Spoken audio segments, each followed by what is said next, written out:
Hello and welcome back to our channel.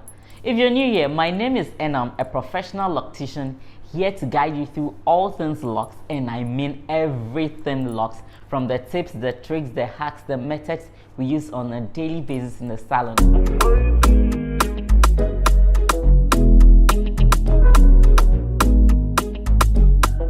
In today's video, I'm going to talk about one of my favorite methods of installing lock extensions, which is the interlocking method.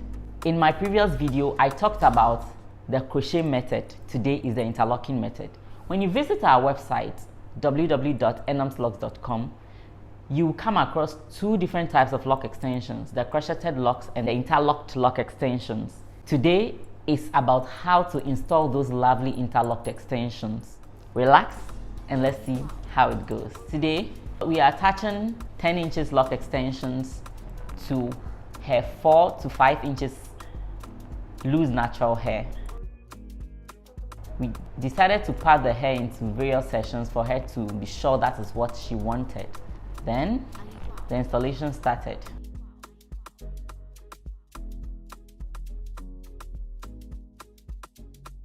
Because her hair is already long, I like to lock that first, so I started with the interlocking method, using that to lock her loose natural hair.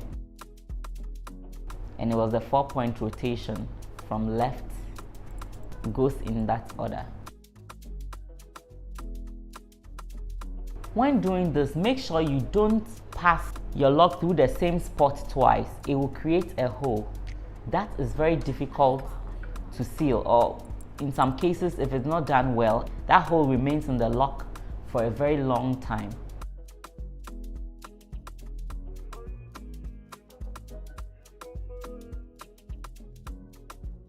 You'll notice I left about an inch of loose hair at the tip of her locks. This is going to be the point of attachment. So I'm going to attach the loose point of the lock extension to that loose point. I crochet it in just to gently or loosely attach the extension to her hair. Once again, care should be taken not to prick your fingers, because those crochet hooks are quite sharp and you don't want to prick yourself.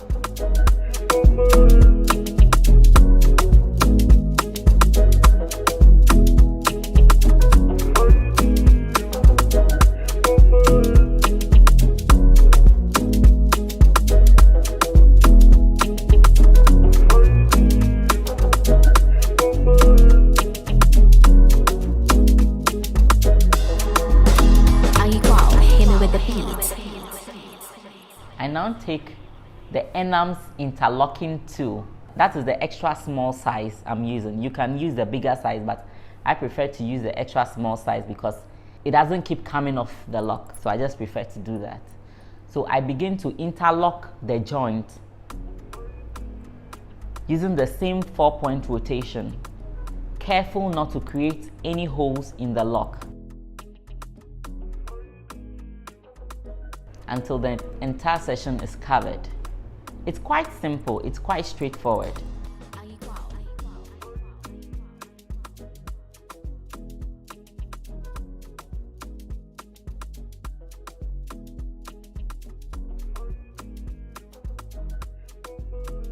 I really like this method because when it's well done, you hardly get the extension slipping off the locks. Like, it's always intact. I just love that. One headache with the crochet method is reattaching all the time when it's not properly done.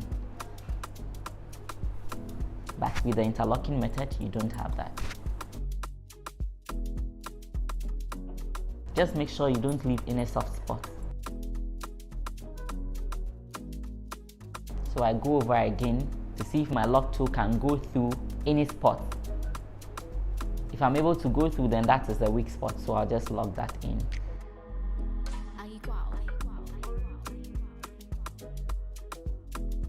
This helps create a very seamless transition because her loose natural hair was just locked with the interlocking method, and we are using the same method to attach the extensions, and the extensions were made with the same method, so it flows.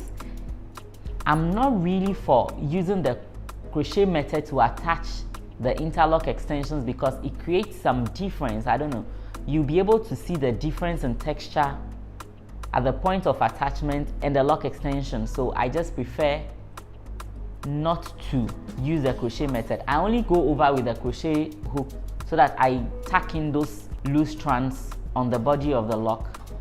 So that is it.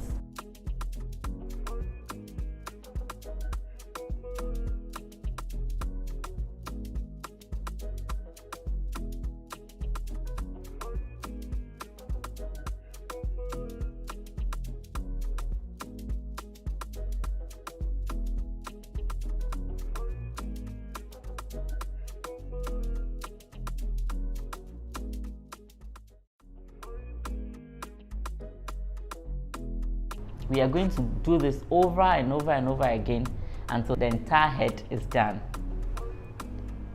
It can be a lot of work, but fortunately at Enam's place we work as a team all the time. So I don't do installations alone, I do it with my team.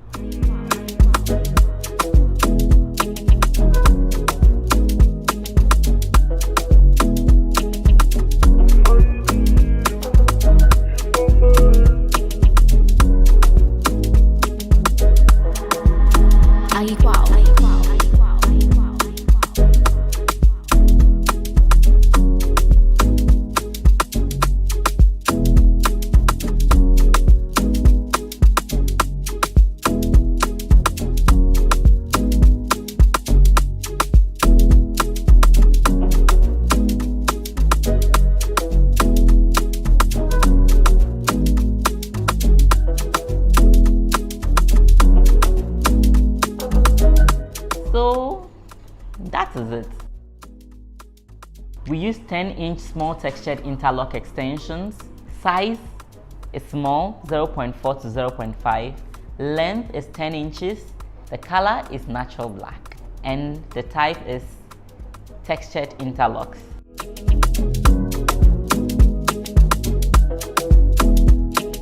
This method is actually a blend of both the crochet and the interlock method, because we crochet to attach the loose point of the lock extension to the loose point of hair locks to hold that in place. Then we use the interlocking method to strengthen the joint. We also go over again with a crochet hook if there are some loose strands on the body of the locks, just to keep it in place. Once again, be careful not to prick your finger when doing the crochet, and also be careful not to leave any holes in the lock when using the interlocking method. I hope you can try this out and see how that comes out. Thanks so much for watching the video. Don't forget to like, subscribe, and hit that notification bell so you always get notified when there's a new video. Until then, it's bye-bye.